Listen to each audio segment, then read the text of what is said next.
Good morning, good morning. I hope everyone is having a great day. I'm back with another video breakdown of weeks 24 data emotions coding question. So let's go ahead and get started.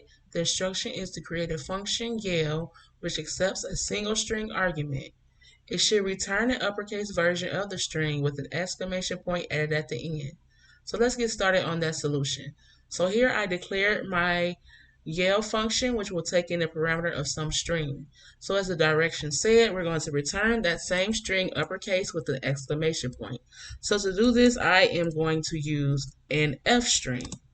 And that way we combine the string that was passed as an argument with the exclamation point. So that's simply just saying F and then putting them quotations there, and then we need brackets to put the actual variable in. So we'll say some string dot upper, which is a method that will return the uppercase version of the string. And then outside of those brackets, you want to put that exclamation mark. And that's it, guys. Let's go ahead and run this code and see what we get in return.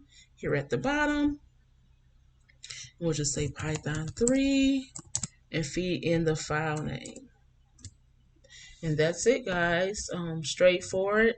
Let me know what you might have done differently, and let me know if you have any tips for me.